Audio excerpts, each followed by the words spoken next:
Bonsoir, mesdames, messieurs. Dans quelques minutes, le quartier historique de Vancouver sera envahi par un peloton de cyclistes de haut niveau. Après 4 ans d'absence, le Grand Prix de Gastown revient en force avec un nouveau promoteur et 150 coureurs sur la ligne de départ. Marie-Laurence Théon est sur place. Marie-Laurence, c'est un retour du Grand Prix sous le soleil. On est à quelques minutes du départ. Est-ce qu'il y a de la fébrilité dans l'air? On ne pouvait vraiment pas demander mieux, Anne, pour ce retour de la course. L'excitation est palpable ici. D'ailleurs, je viens de parler avec un résident de Vancouver qui a déjà participé au Grand Prix. Il me disait qu'il attendait le retour de la course avec impatience.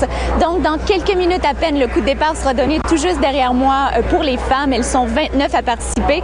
Ensuite, ce sera le tour des hommes. Les 120 coureurs quitteront la ligne de départ à 19h30. Et cette année, avec un nouveau promoteur, une bourse record de 15 000 $ pour le gagnant chez les hommes et la diffusion en direct sur le web, l'événement tentera de faire revivre ces jours glorieux des années 80-90. Tout juste devant la ligne de départ et d'arrivée se situent les bureaux de l'entreprise Global Relay.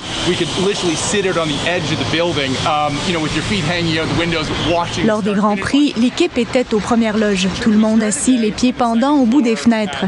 Quand l'événement a disparu en 2008, l'idée est née de ramener le Grand Prix et l'excitation en bâtissant en plus la marque de l'entreprise.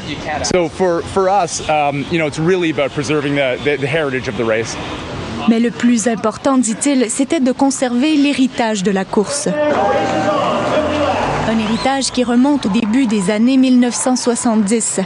Comme les pierres qui façonnent une partie de son parcours, le Grand Prix a emprunté une route cahoteuse. Les promoteurs sont allés et venus, et la course aussi.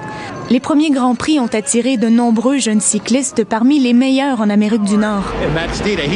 Comme Alex Steda de Coquitlam, qui a ensuite participé aux Olympiques et au Tour de France. Il a remporté 2 fois le Grand Prix de Gastown, mais à son avis, il aurait dû en gagner 3. Mais un certain Lance Armstrong, 18 ans, ne connaissait pas ou ne se souciait pas des règles non écrites du cyclisme. Quand un coureur local tente une échappée dans sa ville natale, tu essaies de respecter sa manœuvre, dit-il. Mais en 1991, l'Américain n'est pas resté dans le peloton. Lance Armstrong a sprinté jusqu'à la victoire.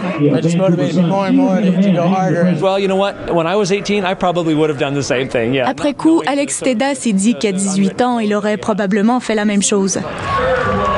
Ce soir, il n'y aura pas seulement la jeunesse qui fera pédaler les coureurs à toute vitesse, mais aussi la belle température. Le circuit d'1 kilomètre est traître, surtout sous la pluie.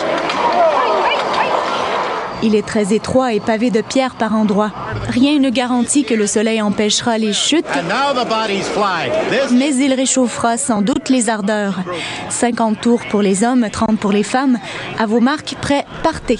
Marie-Laurence Théon, Radio-Canada, Vancouver. Vous avez peut-être remarqué le voile de fumée.